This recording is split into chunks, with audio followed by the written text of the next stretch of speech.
It's nice to see you all. It is nice to wake up in a home that has AC. I have to say I was freezing last night on my normal temperature, and I think it's because I was cooking like a roasted turkey the 2 nights prior to. So I think it's not just quit chewing on that. I don't think it's just me, because even when I was sitting out here this morning with our beautiful Delilah, she was shivering too.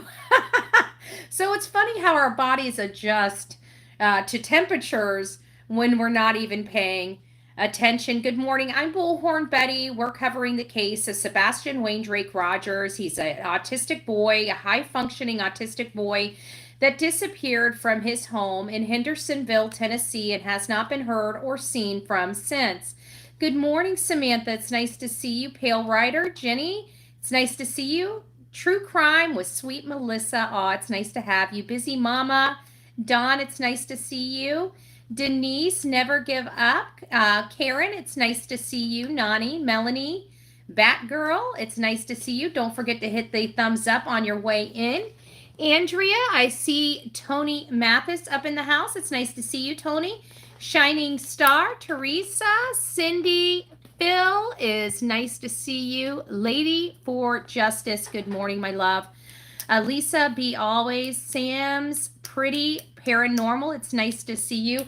She's actually causing mayhem in the living room. You don't even want to see this floor, and she's still moving about. Oh, she's still moving about. Bobby, it's nice to see you. Brienne, it's nice to see you. Linda, Cheryl, Trishy, Stacy, it's nice to see you guys. Metal Ass, it's nice to see you. Stacy, Jesus loves Brenda, so do we. Queen of Hypes, it's nice to see you. Jetta, Sharon, good morning. Good morning. Who dat? It's me, Bullhorn Betty. What do you mean, who dat? Knock, knock. Who's there? Kelly, Cindy, it's nice to see you. Victoria, it's nice to see you. Crystal Clear, it's always a joy to have you. Ginger Girl, it's nice to see you. Karen, Cynthia, it's nice to have you. I see Betsy, Bren, it's nice to see you all. Papillion Lover, it's nice to see you. And everybody else coming in, I see Bookworm. Medic Biker, it's nice to see you. Michelle, good morning. Donna, Peggy, everybody else that's up in the house. Did I say hi to Lisa? Lisa, I'm not sure if I said hi to you, but hi again. Sleuth Station, it's nice to see you, my love. I hope everything is going well for you. Izzy, good morning. Show Poodles. Karen, Jessica, it's nice to see you. Patricia, everybody else. Alicia, good to see you this morning. Everybody else, it's wonderful to have you here. Hopefully this is not the first time you've seen me. Christy, Big Mac Mike up in the house. Chaos, good morning, my love. Kendra, good morning. We've been taking this case back to the beginning. We went back to February 26th. We're right around March 18th now as we're following it. There's a few things that we are missing in this process, and it's the social media aspect, because we're sticking with mainstream media. One of the reasons why we're staying with mainstream media is because I don't want to get too far in left field with the rumors and speculation. I want to hone it in on just the facts. And I feel like mainstream media has the facts in the bag. And I think that it just helps guide us a little bit better and not get us in the weeds. However, there were also things going on social media that may be fueling some of these changes in their story. So we noticed in the first, and I was right, that it's not in the first interview. We hear nothing about the garbage, him having a chore. It is not until the second interview with Duchess that we hear about the trash being his chore. We hear about the nieces. There was a lot of changes in their story that happened on that second interview with Duchess.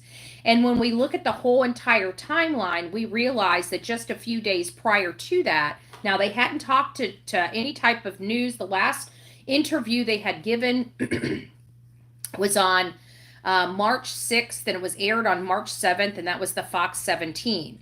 We did not hear from them again. They kind of went silent. They ghosted the world.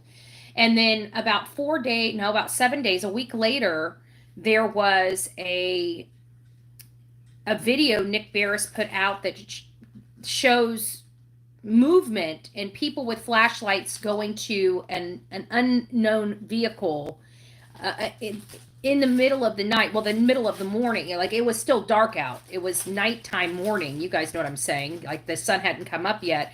And it was between 3 and 4 o'clock that this event actually took place outside of this house on Kellen Street or Kellen Lane and Stafford Court, that had a camera angling at its boat, but it got a lot more than just the boat. It got whatever was going on in that common area on the backside of the Proudfoot home. So it did cause, a lot of speculation as to what that could be, but there's a few things that we can tell you that were brought up after that light video. And that is that Sebastian he had a chore, and his chore was to take out the garbage, the flashlight, keychain, and the cousins, nieces, and families being at BJ's with them. So those were the changes that we notice right now. Now, somebody wrote me and said that they're noticing that Chris is using a lot of past tense.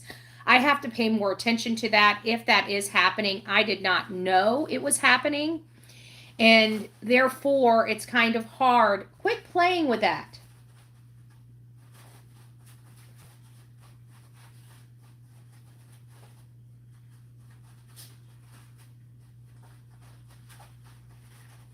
Nope. Get on the pad. On the pad. On the pad.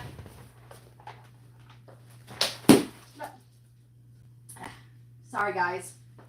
She was about to miss the pad. I needed to get her on the pad. I'm in the middle of a live. Okay, go back. You can go back and do your stuff. I just scared the crap out of her. I'm like, no. So she stopped. Her butt wasn't quite on the pad. She's usually pretty good, but I haven't changed her pad out this morning. So anyways, that's my fault. And we're in the middle of a live. So she'll figure it out. She'll figure it out.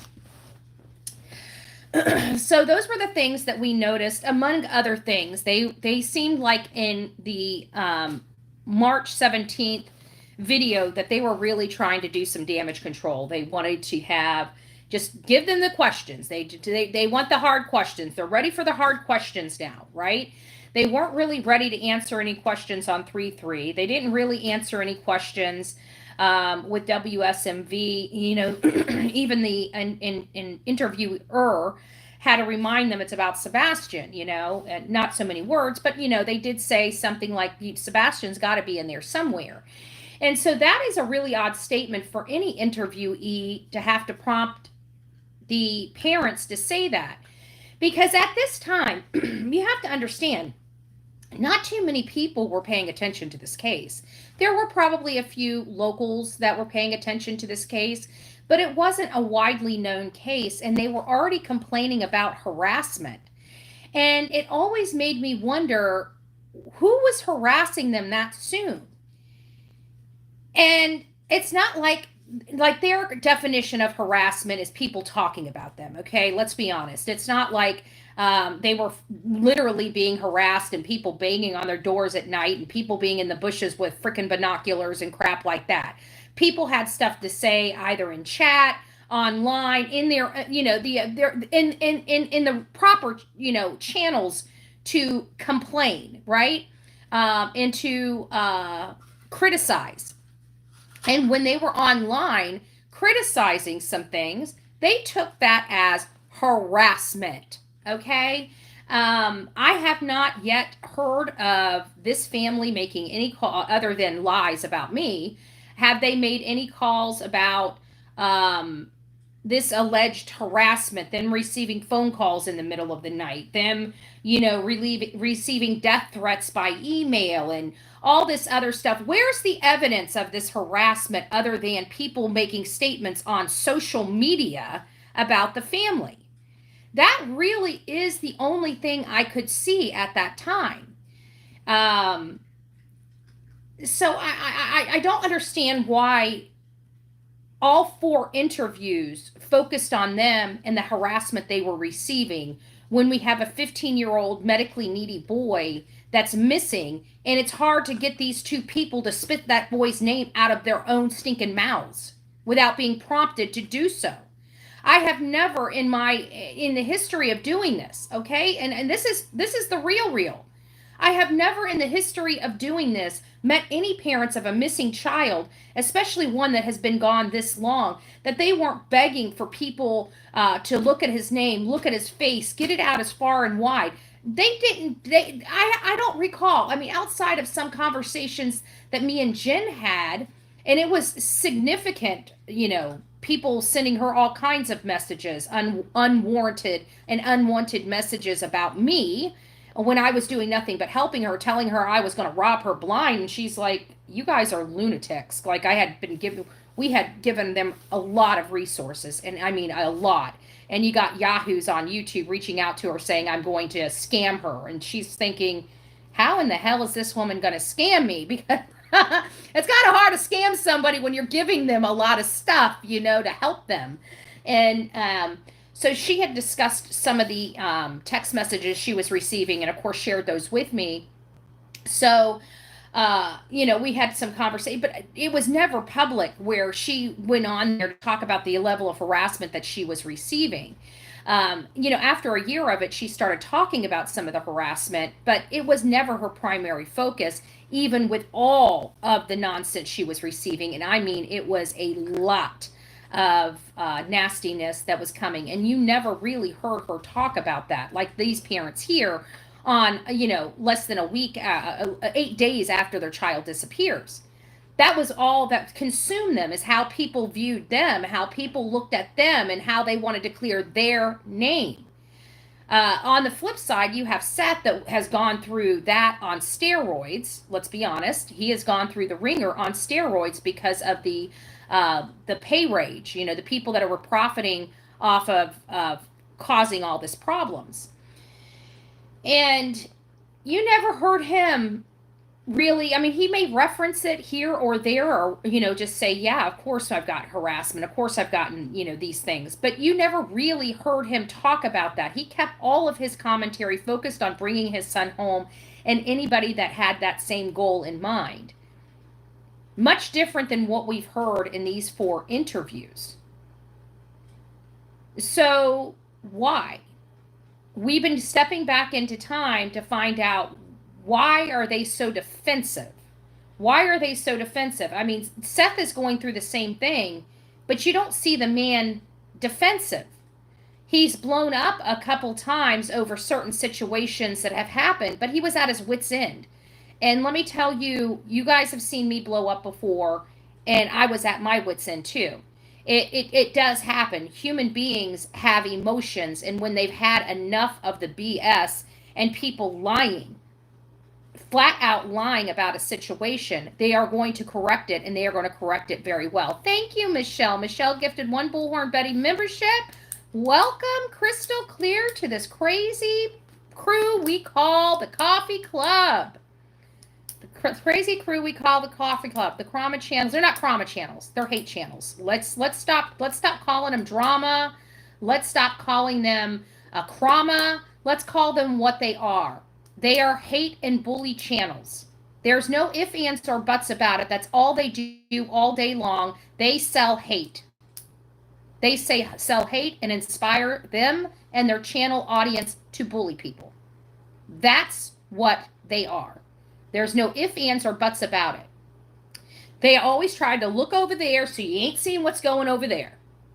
And now we're seeing what's going over there, and we ain't liking it. And the whole damn community, the true crime community, has had enough. They want nothing to do with them. People aren't associating with them at all from the true crime. We don't want them here.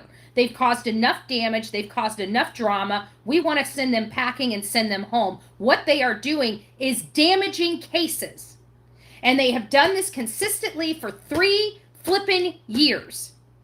And I'm glad that we have 2 men with balls, Dog the Bounty Hunter and Nick the Hat, that actually have resources and have tapped into those resources to put it into this. There's nothing wrong with talking about Seth. There's nothing wrong with talking about the mom and dad, mom and stepdad. There's nothing wrong with talking about Sebastian Wayne Drake Rogers. It's what you're saying as fact that everybody has a problem with it. You're calling people pedos. You're calling a missing boy a pedo. You're having people call people's jobs to get them fired, parole officers to get them arrested, and communities to have a person that hasn't committed a crime arrested and thrown in jail. These are serious flippant offenses that people seem to think is just funny and just YouTube. You're ruining people's lives. Everybody has the right to put an end to that.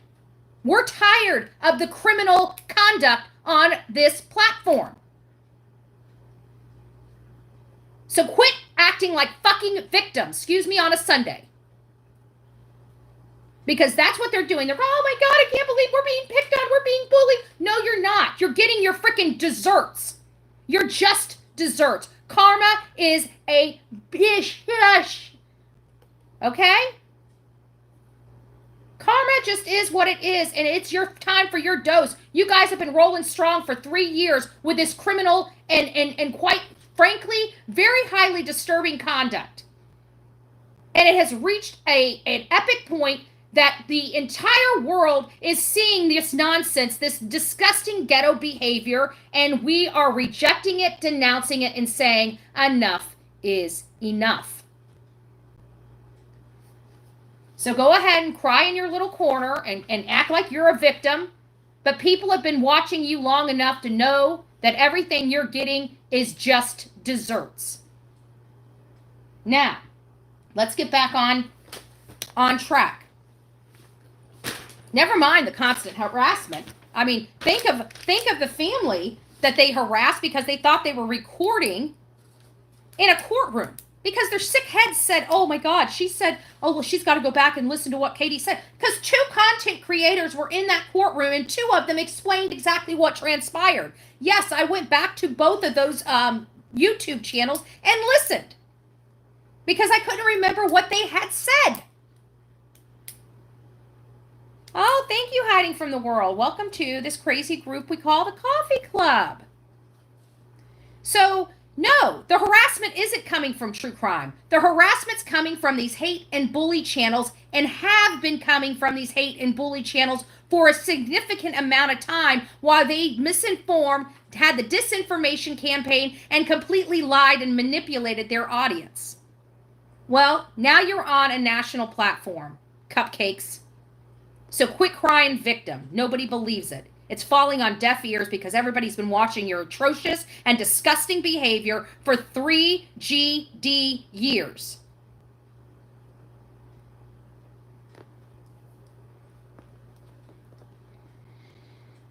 Now, as we're putting this case together, you guys have been helping me. Like I said, we're up at March 17th, and we need to kind of step back and go back to social media and see what was going on in and around there. What was being said? And I know this has been heard before, but let's kind of start putting some of these building blocks into perspective. We know that this child disappeared on February 26th.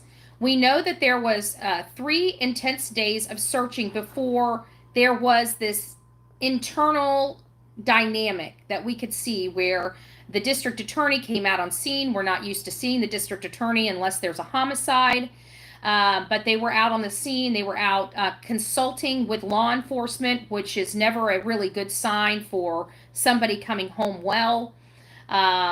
We didn't quite pick up on that at that time because, to be honest with you, I'm accustomed to seeing a lot of DAs out in the field, out there with the law enforcement, but it's usually when we're dealing with homicide victims or, for the example of Audrey Cunningham, when they were out there, they knew Stephen McDougal was responsible and they were trying to find this child, and they were consulting with the DA most likely about how to handle evidence, what evidence they need, what they need to collect when they're out there to help solidify the case against Stephen McDougal.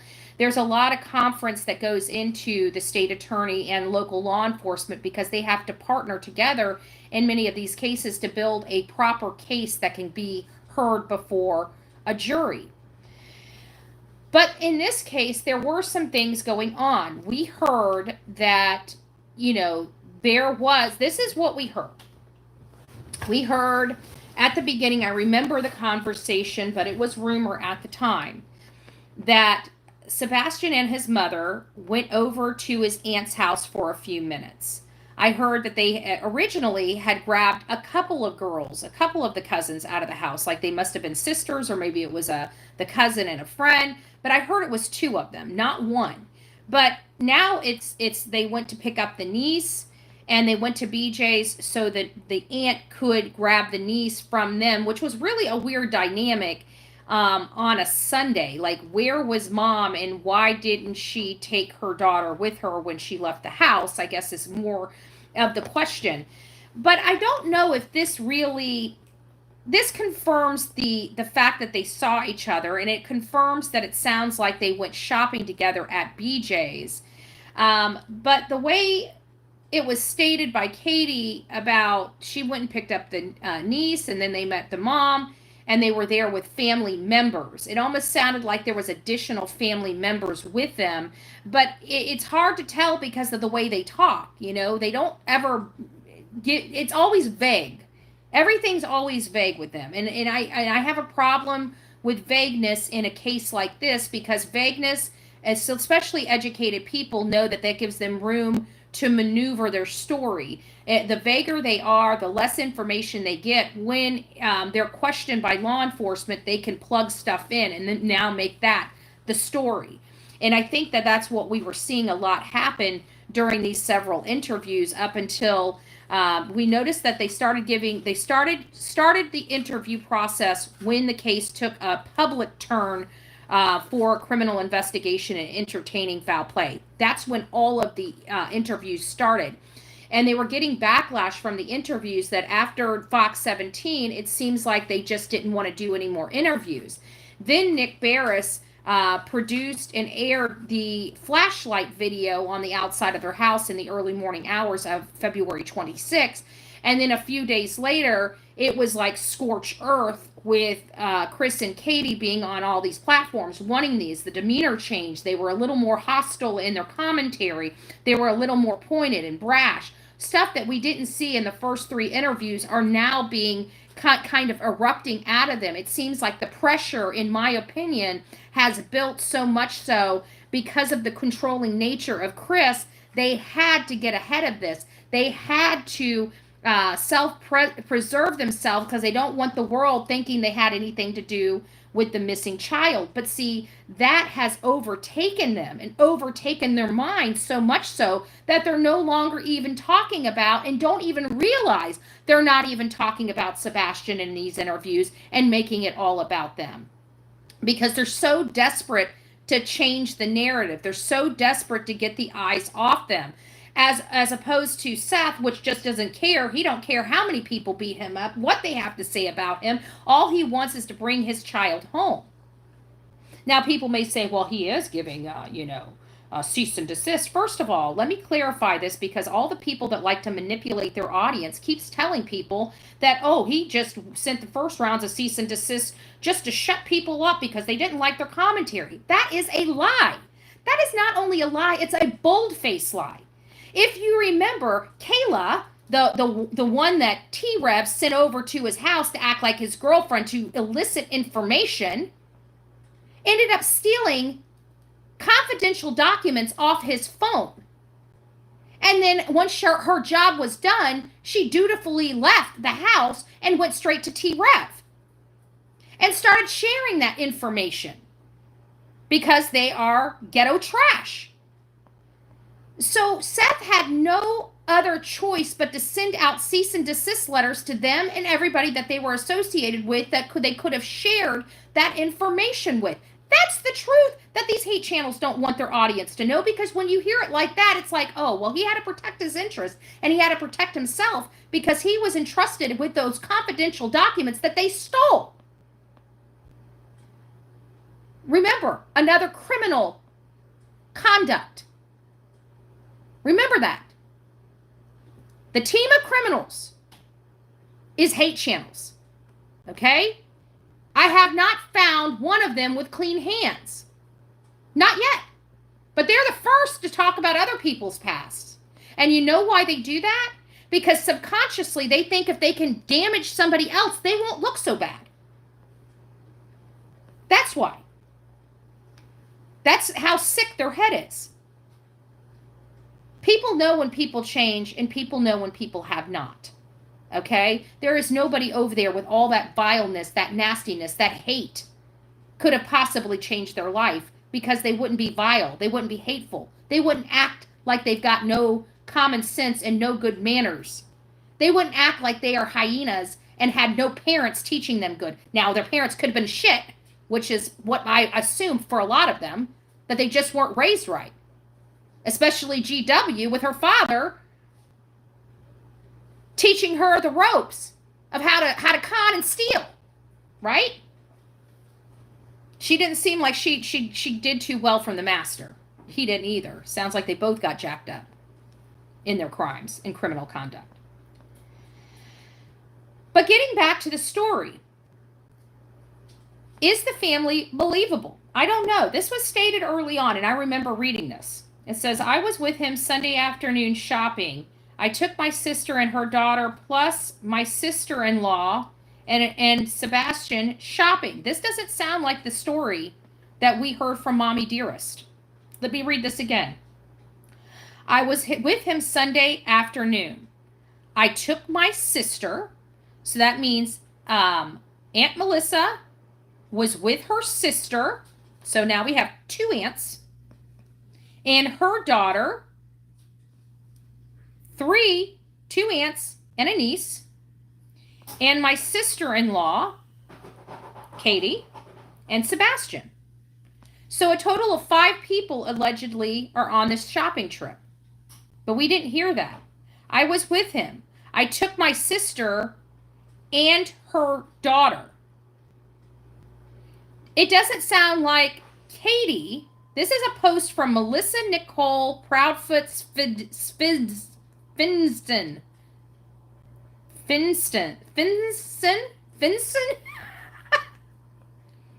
And let me read this again. This goes in complete contradiction to Katie's statement about this event.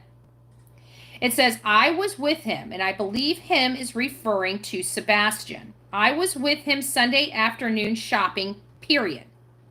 Now they go in, so Melissa says, I took my sister and her daughter. My sister and her daughter. And my sister-in-law and Sebastian shopping that afternoon. So I can tell you he was in a good mood, and they were headed home to put away groceries when I last saw him. This states that Melissa was the one that picked up her sister and the cousin. That's what it says. That's what it says.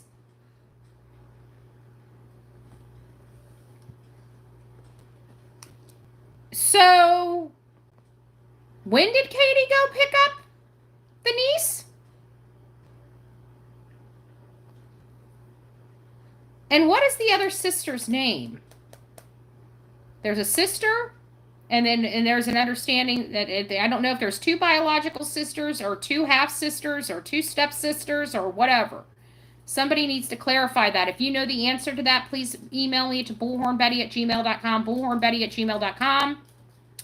So this completely contradicts the statements that we heard yesterday. Where was that statement? Give me just a second. Probably gonna have to do it on a computer, and I don't have a computer right here. Somebody knows where that is in that statement. Oh, it's gonna be easy. It's in the first 5 minutes of Chronicles of Olivia. Let's listen to Chronicles of Olivia.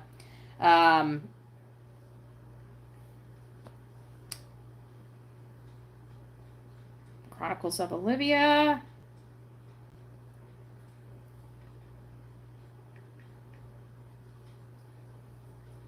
Here it is. Let's listen to this. In today's video, I interviewed Hold on. Who vanished from Hendersonville, Tennessee on February 26th. Takes the can to be in the driveway. About 9 o'clock. Told him to go to bed. Okay, that might be too far.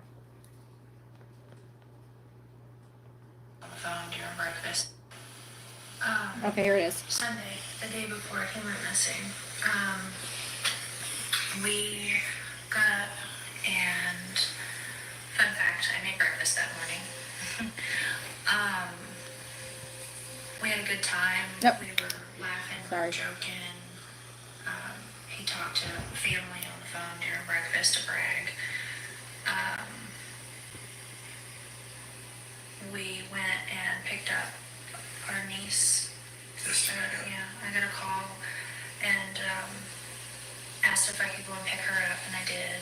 And so we went and did that. Okay. We got a call to pick up my niece, so I did. Now, let's reread this from Aunt Melissa. I was with him Sunday afternoon. I took my sister and her daughter, plus my sister-in-law and Sebastian that afternoon, so I can tell you he was in a good mood and they were headed home to put away groceries when I last saw him. I took. Aunt Melissa saying, I took my sister and her daughter. So there's a lot of questions.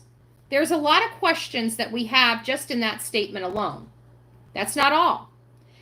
I kept wondering why so many people kept thinking that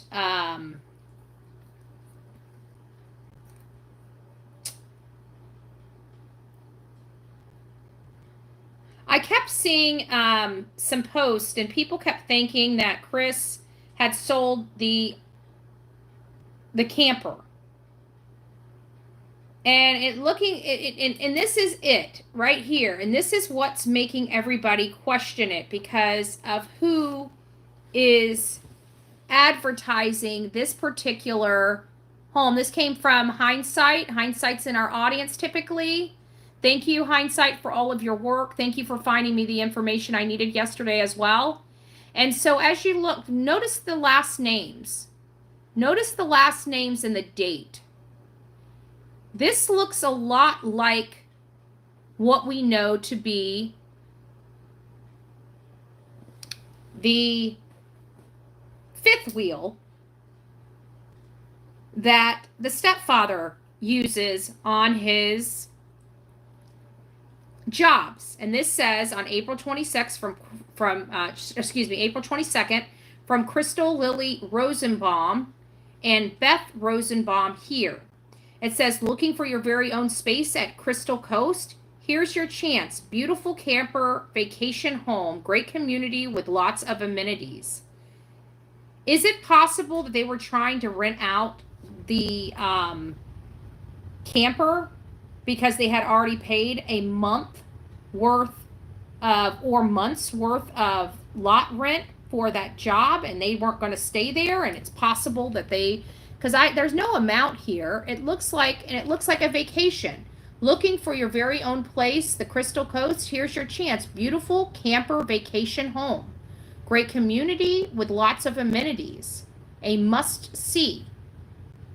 So I don't know. I don't know what to say about that. It does look awfully similar to the camper that we did see attached to the back end of that truck that day. And it was actually in my video. If you guys have not seen my video about this, it's actually in the video that I dropped yesterday as well. And then we'll move on and get started, or keep going down this path. Let me find that video. I only did one yesterday. Here it is. 12 minutes. We'll watch it. This is not the first rodeo for me finding a missing child. But Dog and Seth say they have faced online threats that go beyond opinions. It's really bad. I mean, they have threatened, Seth's family. What Lesniak is doing is he is issuing cease and desists with a copy of the federal injunctions attached. as a warning shot.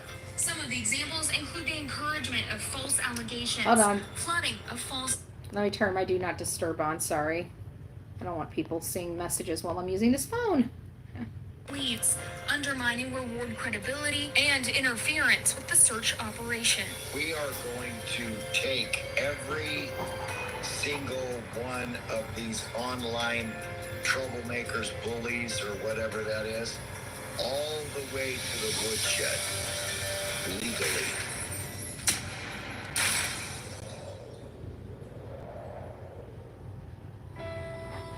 Hey guys, if anybody's wondering about Bullhorn Betty, I finally have power back at the house and beautiful AC in Florida. It's so nice. It's so nice. Happy.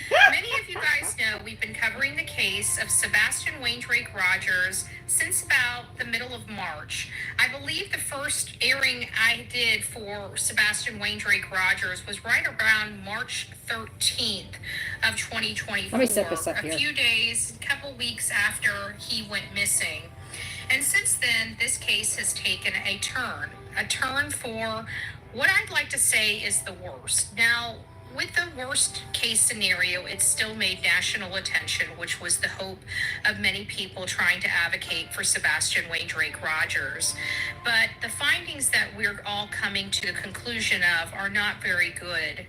Right now, there have been multiple people that truly have their heart in the right place looking for Sebastian Rogers. And it's unfortunate to state that they're all coming up with the same conclusion. Something bad happened to this child, most likely inside the home.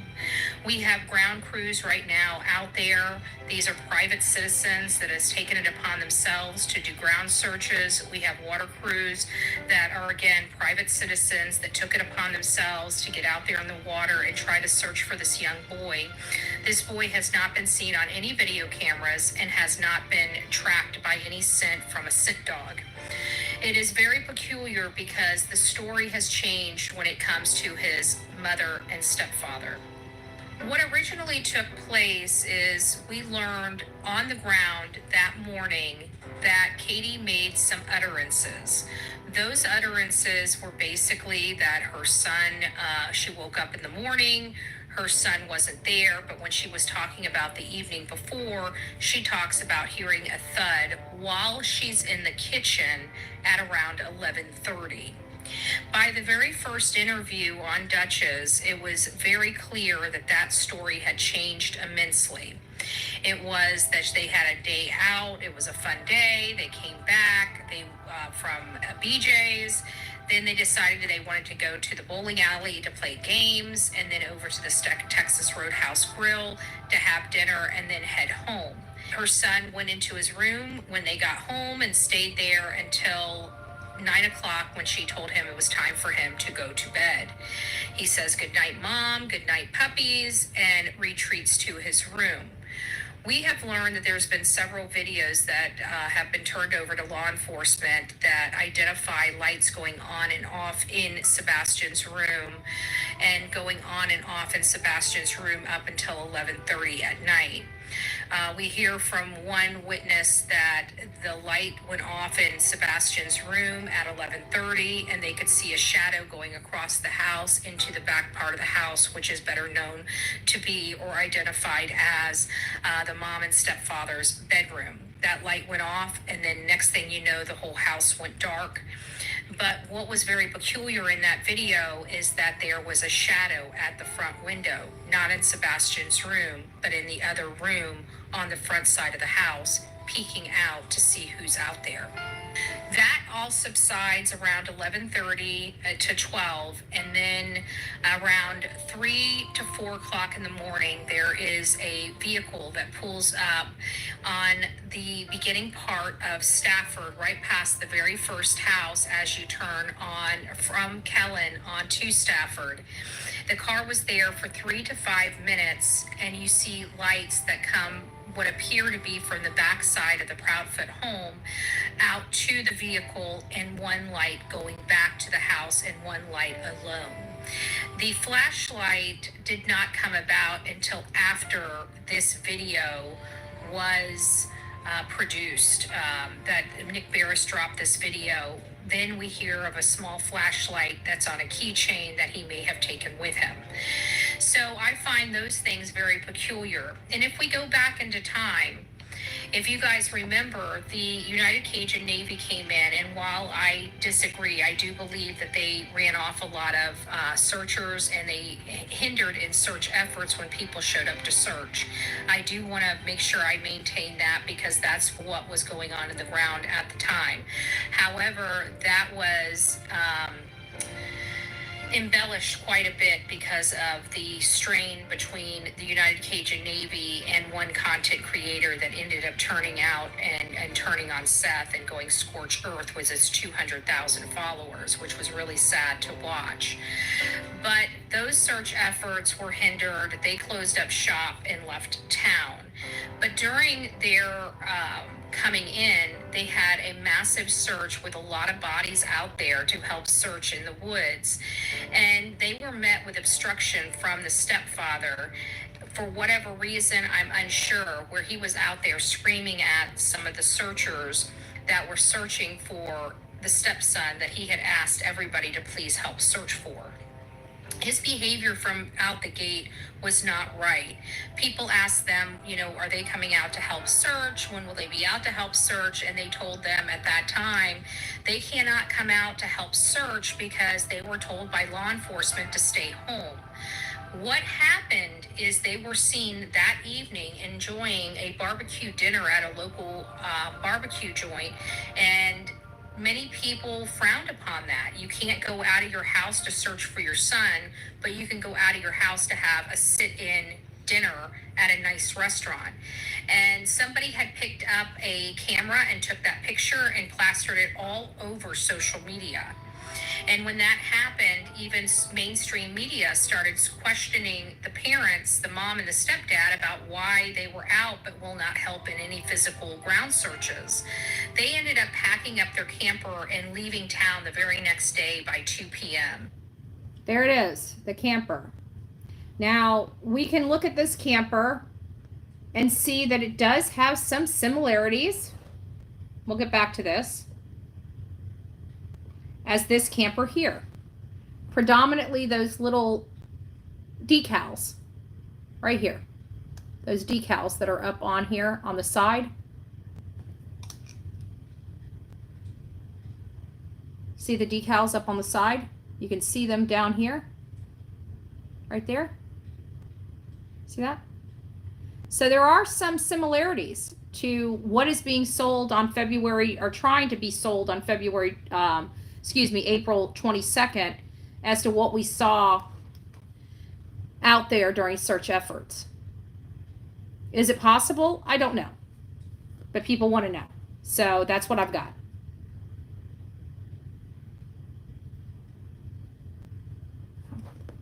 Parents, the mom and the stepdad, about why they were out but will not help in any physical ground searches. They ended up packing up their camper and leaving town the very next day by 2 p.m. And that's when they went to the Yogi Bear campground. And I want to say went back to the Yogi Bear campground, because that is what the evidence is showing, that they most likely were there the entire time, or the camper had been there throughout the stepfather's work at the St. Jude's Project. These were major red flags. Multiple vigils, prayer vigils, have gone on for this young man, that the mom and stepdad have had every excuse why they cannot attend. And that has really rubbed people the wrong way. One of the vigils that they did while at the school, Beach High School, they didn't even attend. And an award was given out to Seth Rogers at that particular vigil. Instead of the mom and stepdad being present to show unity and coming together for their very son that they say that they love and miss and need to come home, they ended up going out to a motorcycle shop, shopping for a motorcycle. And then we learned that they went to South Carolina to attend a motorcycle rally while their son was missing. This is very disheartening. This is not what normal parents do when they have a child missing. And we're not even going to get into the step grandparents leaving a day after this child disappeared, which was highly, highly suspicious. And in my case, in my opinion, I truly believe that they left because they didn't want to be involved. They knew something was going on. They knew that somebody may or may not have used one of their vehicles in this situation. And I think they got out of Dodge as quickly as possible before they were questioned by law enforcement without getting their story together. That's what I truly believe happened. But just because I believe it doesn't make it so. That's just my opinion.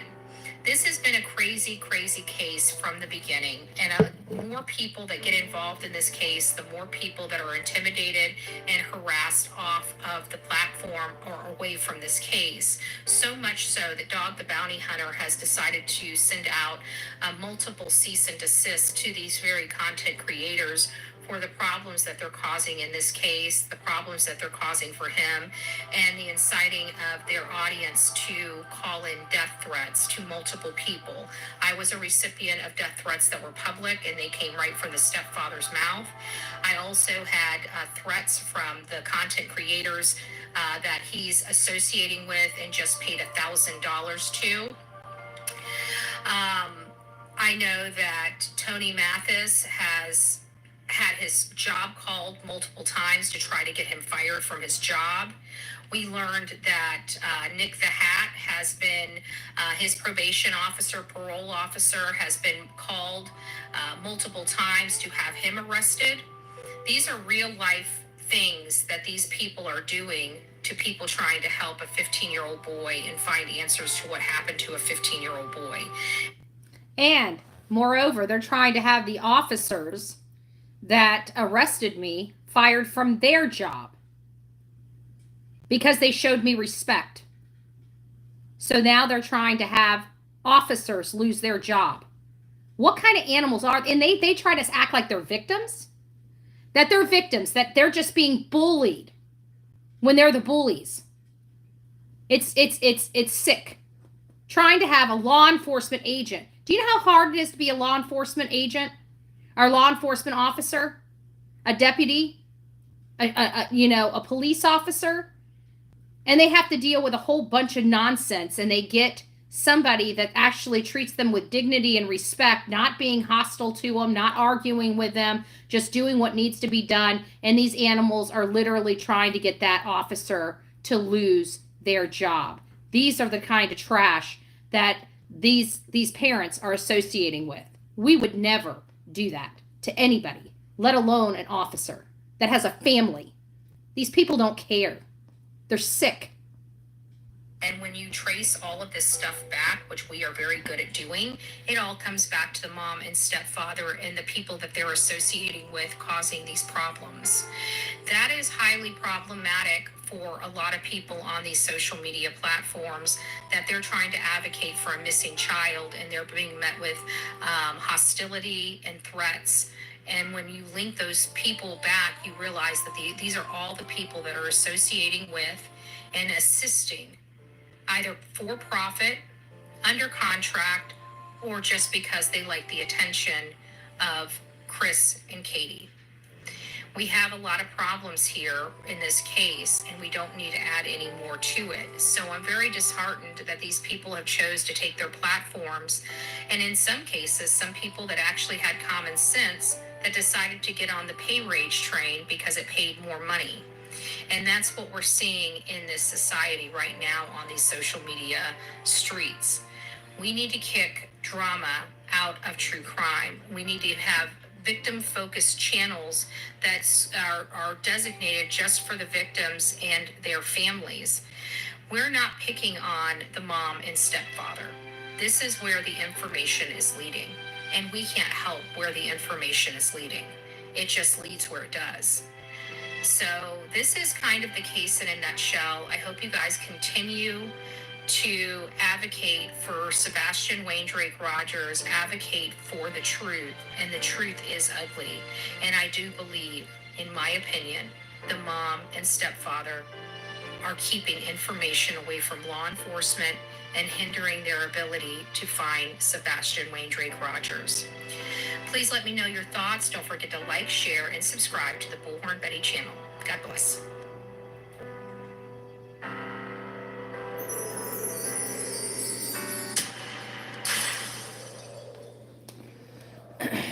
So we see the camper in that, and I wanted to play that because I think it's very important for people to get the understanding of what truly transpires, because you're never going to find it on a hate channel because they're too busy lying and manipulating and driving a narrative, an untrue narrative, a misinformation and disinformation campaign. That's what they are driving. And it's getting very frustrating to the point that everybody is tired of it. It's that nagging, that one person, that friend, that family member that always comes and complains and complains and complains. You ask them how their day is, and it's always a bad day. Okay? When we deal with that, like we're dealing with life and death situations on true crime, we don't have time for people sitting up on platforms bitching and moaning and groaning all day and all night about everything, but not getting off their butt to help. Now that they're on national news, now that they look like a hot mess express, now that they look like the people that they are, the bullies that they are, they're now, oh, let's get out in the woods and start searching. Well, welcome to the freaking club 7 months later, dum-dums. It's still not going to do enough damage control to wipe the stink that you guys bring to true crime off. So this is what I'm going to tell my audience. Get a big can of Raid. You're going to need it. You're going to need it. Now, a lot of information, I don't know about that RV. Was it RV sold? But now I kind of understand why so many people thought the camper was changed. I'm not sure if it was changed. I don't think the sale ever went through because we saw the camper. It appeared to be the same camper out there on that lot for a significant amount of time. Now, was it eventually sold? I don't know. We just know one day it was there. The next day it was gone. That's what we know. So we talked yesterday about Silver on the scene, corroborating some of the information we found out to be true when we went to Memphis, and was able to even get more information. And this brought us back again. I think it was hindsight. Yes, it's hindsight that sent this stuff to me. So thank you again, hindsight, for keeping good order of the information and how it all went at the time it was breaking. So this is the statement from the coworker, the original statements from the coworker that was posted. Now, this was his supervisor or foreman or somebody above Chris. And it says, I worked at St. Jude's. I am working at St. Jude's. CP was operating the crane for us February 26th. So this sounds like the guy from corporate, honestly. I worked at St. Jude's. CP was operating the crane for us February 26th. I had issues with his performance and attitude and demeanor all morning. So bad, I requested him to be removed. The next statement was, I requested him to be removed from the crane by 10 or 11. We have confirmed that it was 11 a.m. He was replaced and he stormed off the job site. We started work at 7:30. We also learned from Silver on the scene, which I believe he probably spoke to this gentleman here, but I can't confirm that because I don't know. I don't speak to Silver. I see what you guys see, and sometimes I don't, because if it's not sent to me, I probably don't watch. I'm so busy here looking at stuff. So this was an interesting post that made us say, Now, he also said, that's interesting to know he's back at, somebody wrote to Thomas and said, that's interesting to know, is he back at St. Jude's now? And he wrote back and said, yes, unfortunately, I saw his truck in the parking lot this evening when I left work. We believe that he's no longer at the job, but I wanted to read some other statements.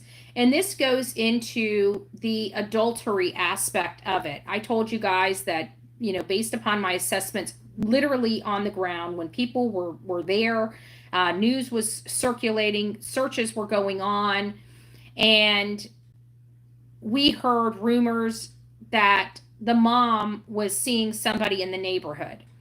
I was easily able to debunk that rumor. with a help of a few people with boots on the ground in the area, and we had learned that that was not true. However, we also heard that Chris was doing the same thing while he was out at work. Now, while this does not particularly state, but you got to remember, Chris never wears his wedding ring, okay? Never, ever, ever wears his wedding ring. So I want you guys to hear this and take it for what you will.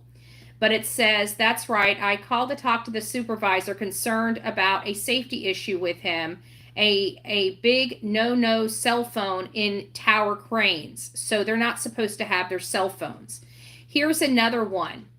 It says, I did not like him from day one. I still don't like him to this day. This is a worker that works with him. He thought he was better than everybody else. We heard that about him as well as Katie. That they, even when they went in there to talk to law enforcement, she spoke down to law enforcement. That's the way that they treat people. Even though they have nothing. She's got a hot mess express history. He's got a hot mess express history, but somehow they're better than everybody else. And that is what this is not the first time I've heard it. I've talked to many people that have said the same thing, that have had any interaction with these two, especially in hot situations. They feel that they are better than the other people and speak down to them. And it's not much different than what we've seen portrayed throughout these social media interviews over the last 7 months. So this is the interesting part. I did not like him from day one. I still don't like him to this day. He thought he was better than everybody else. And when we was working in Alabama, we didn't even know he was married to KP, because he was messing around with another woman from the bar. Okay? This is Chris's MO, because this is his 5th wife. And here he is. Nobody even on his job site knows this man is married. He doesn't wear a wedding band.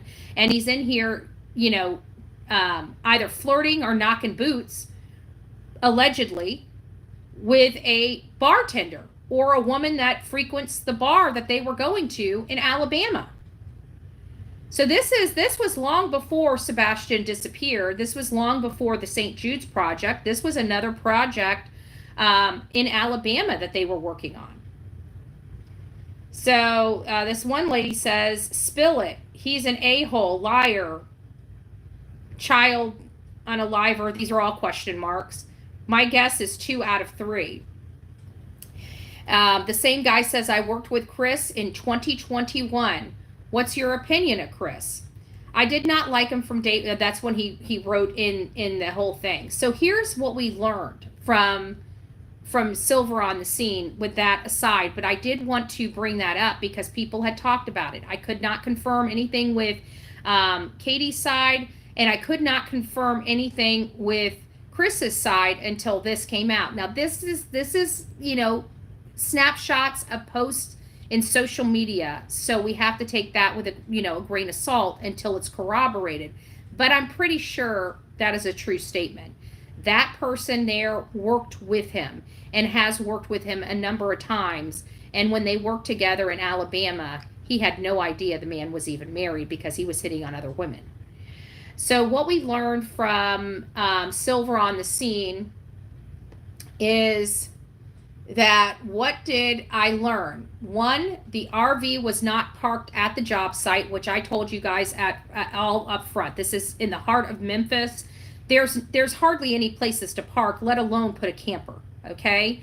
I don't think that any job site like that would allow somebody's personal property on there, because they could be held liable should anything happen to that person or that personal property. And if you know anything about big organizations, especially ones that build things that have lots and lots of money, the one thing that they do is prevent liability. So when they think of something in a liability aspect, it will not go unless they are protected. They would not be protected having some person that's not hired to live there, and their personal property. Not only that, it looks very tacky for the person you're doing the job for to have somebody in a camper living on the property. Okay, it just doesn't look professional. So no RV at the job site. RV not at Memphis RV Park. Shady, not to trust. Relieved at 11 a.m. and arrived at work at 6:30 a.m.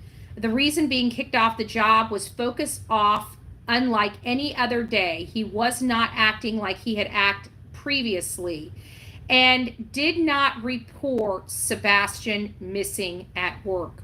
We learned through Silver on the Scene that the workers, the employers, the chain of command didn't even know Chris's stepchild, was missing until after he was kicked off the job and law enforcement came there to question them. I don't know anybody in my chat. We have 570 people in my chat right now.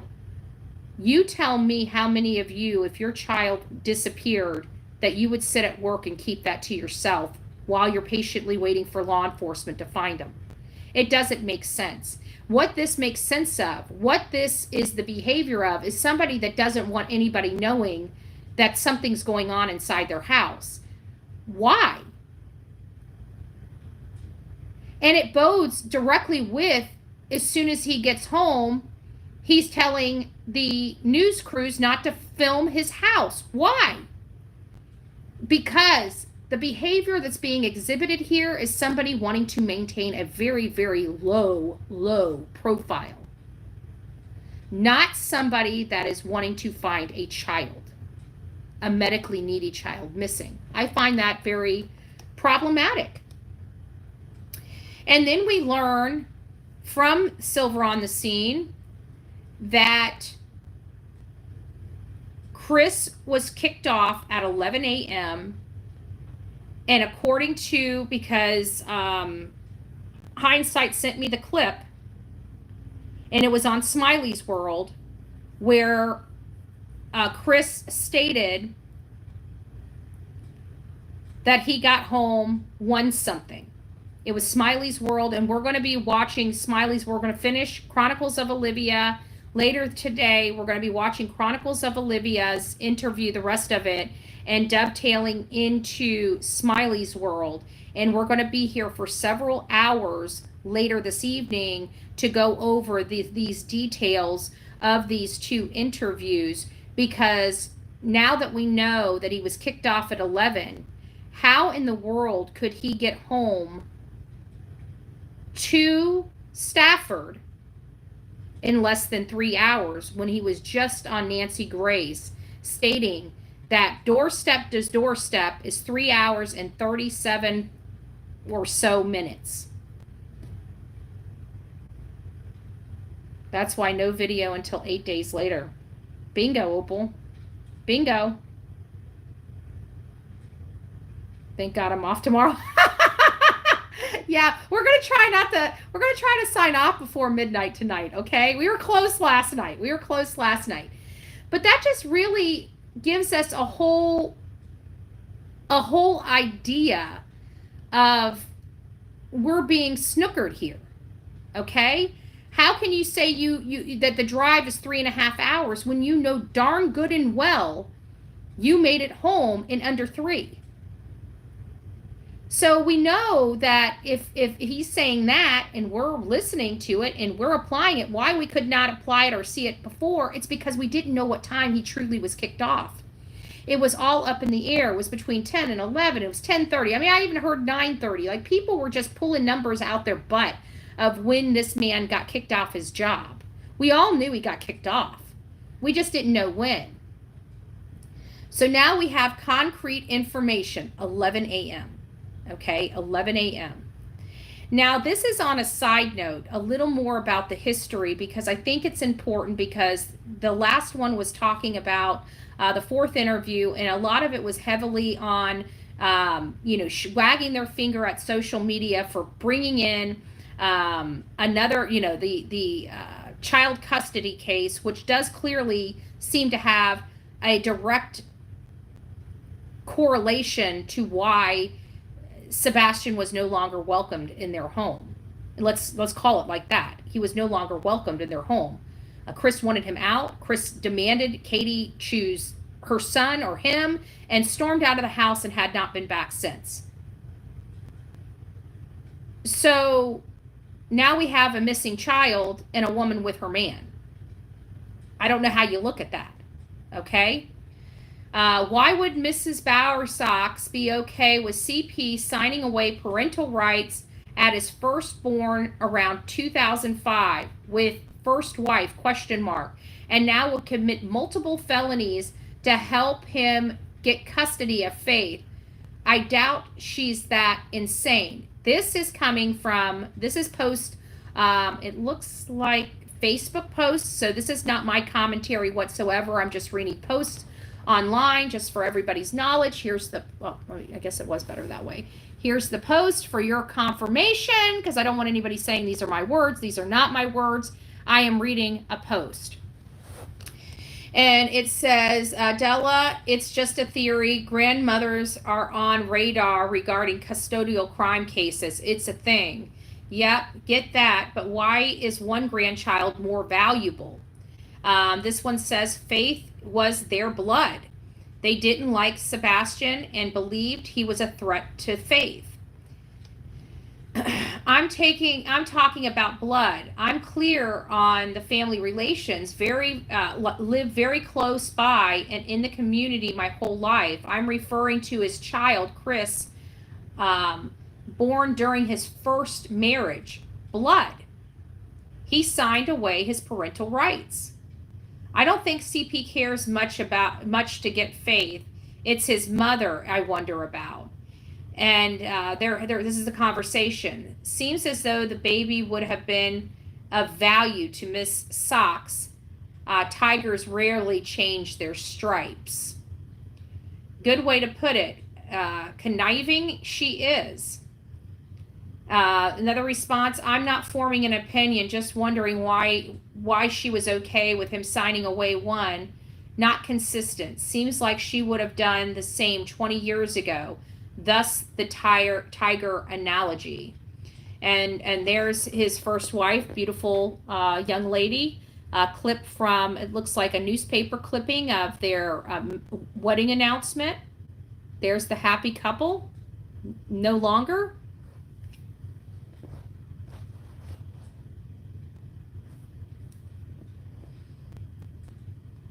She was in Goodlettsville.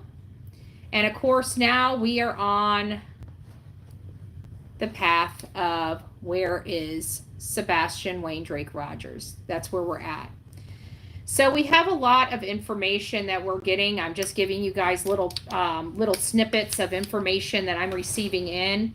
I also have an email that I wanted to read to you guys. I went through a lot of emails. If I haven't gotten to your email yet, please just bear with me. I receive so many emails and days that I'm just down.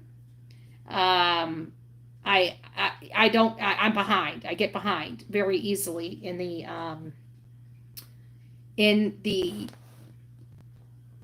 reading and responding back to the emails. So just bear with me. Sometimes you guys get a response a week later.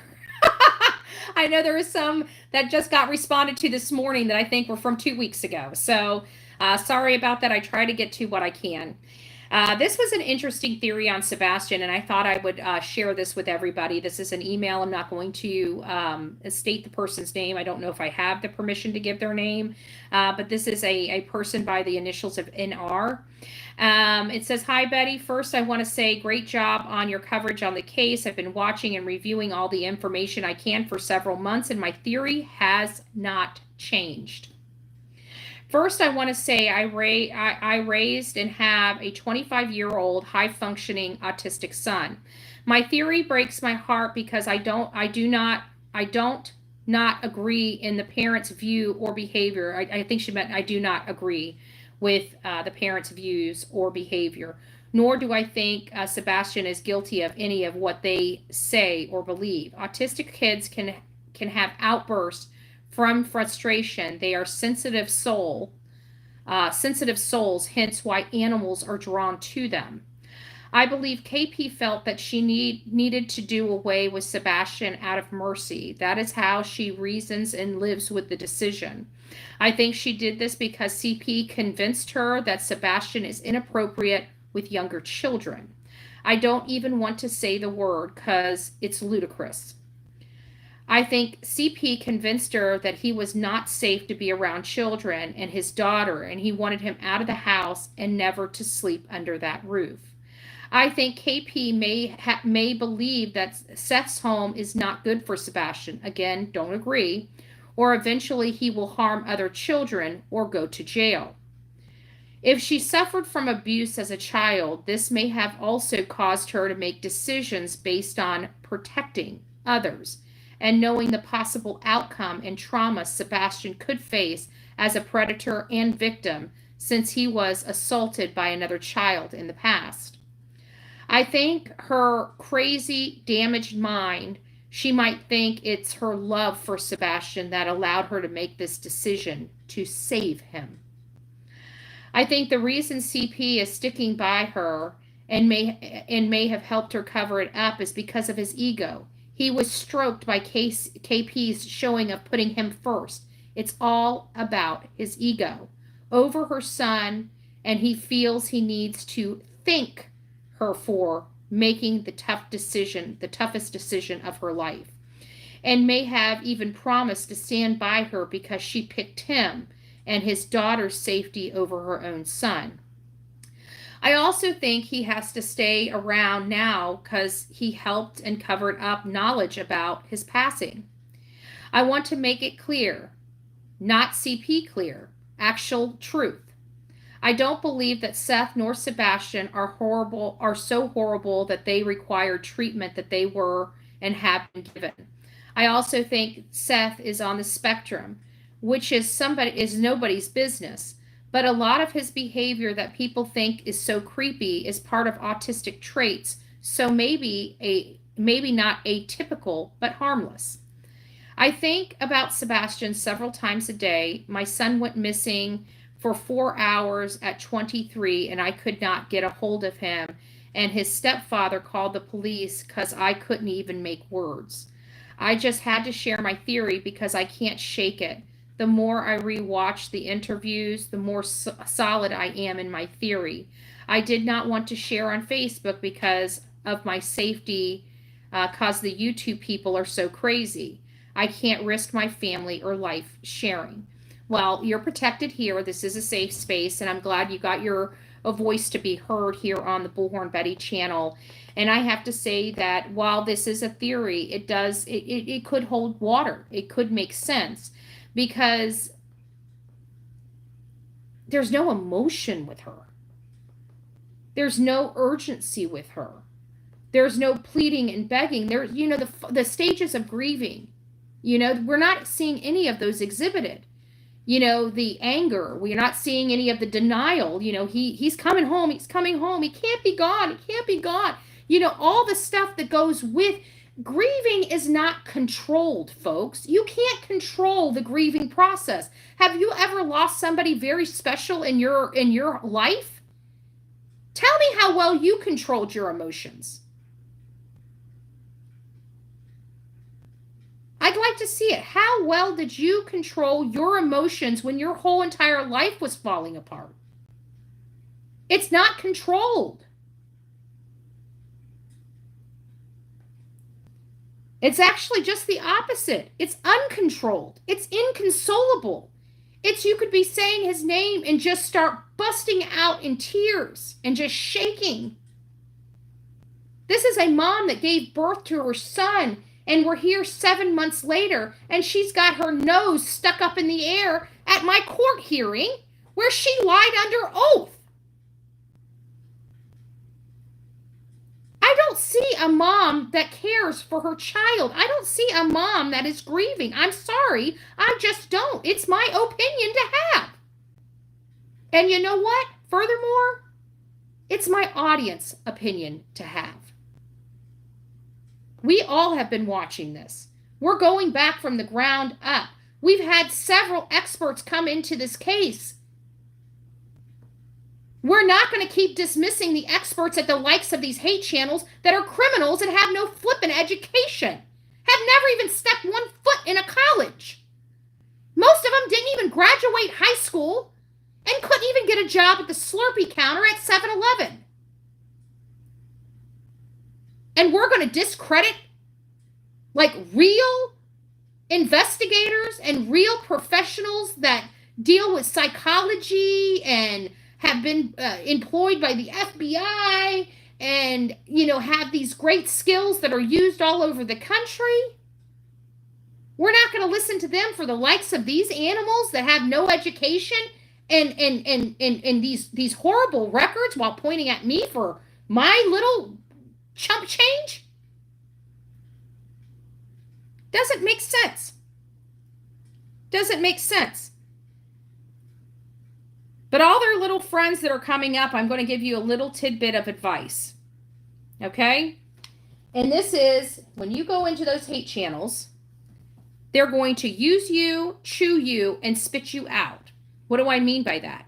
As soon as you, as a small creator, you're there trying to get attention to bring people over. Those aren't the channels to get attention from. Because as soon as you start taking their audience or their subscribers start tuning into you instead of them, or you run your show at the same time that they run their show, you're going to be chewed up and spit out. These people have no loyalty, no integrity. They don't care anything but more all about the clicks and the views and how much they can get their audience to do their bidding for them and take their money while doing it. Because they've got them so bent on rage that they literally have their pocketbook open and they're just flowing money into it because they're so angry. You can manipulate people just like we learned on Mr. E's Crimecast. You can learn people angry are the easiest to be manipulated. And so that's what they do. That's their bread and butter. Inciting their audience to pay their bills. To pay their bills. Now, I have nothing to do with, I think every content creator should have the right to do good work and make a profit for doing it. And, even philanthropy and avocation, it's not cheap, okay? It's not cheap on the creator, especially ones that actually go out to the scene. It's very expensive and very costly. Those costs have to be covered. I've never had a problem with the money.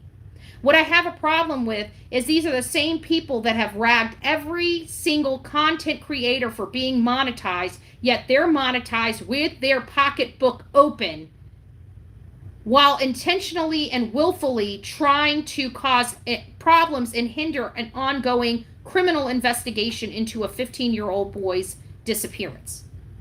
That's what I have a problem with. That's what I have a problem with. So the next time you decide to pull out your dollar, you need to find out, are you wanting to help Sebastian with that dollar, or are you wanting to destroy his case with that dollar? Because depending on where you spend it, that's exactly what's the choice you're making. That's exactly the choice that you're making.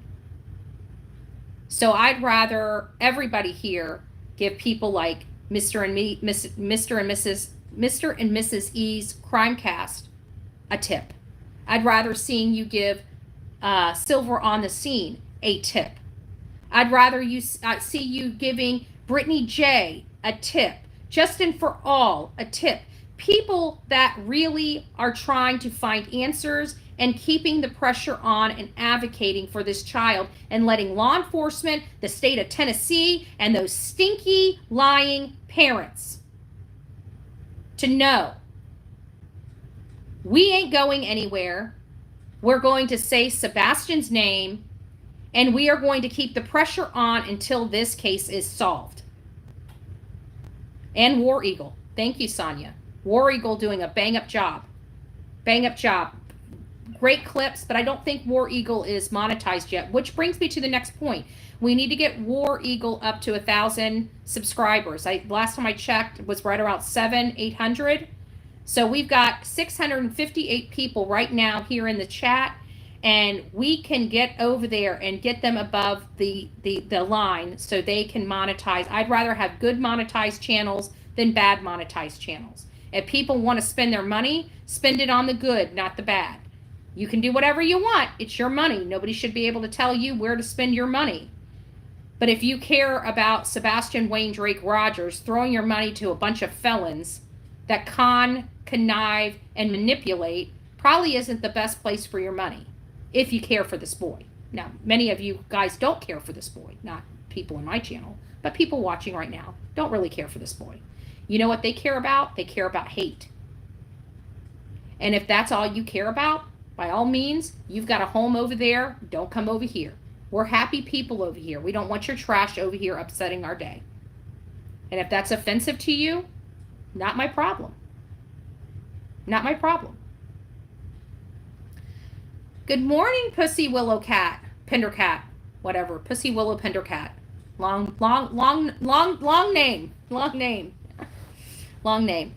So that's what we have this evening. Like I said, be prepared. We're going to be here for a while. I want everybody to bring their notes from the prior interviews we've done.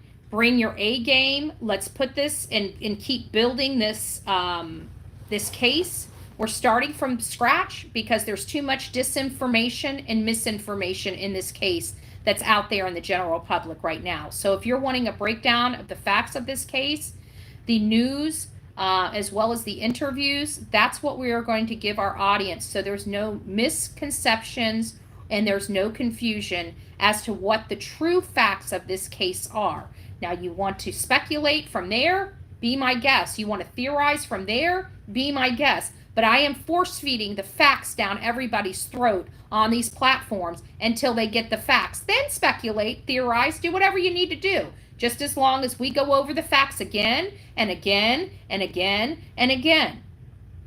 Because facts are what build good theories. Facts are what builds good speculation.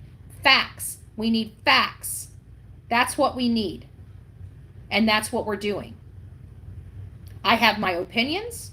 I don't consider them biased because I followed the trail of information.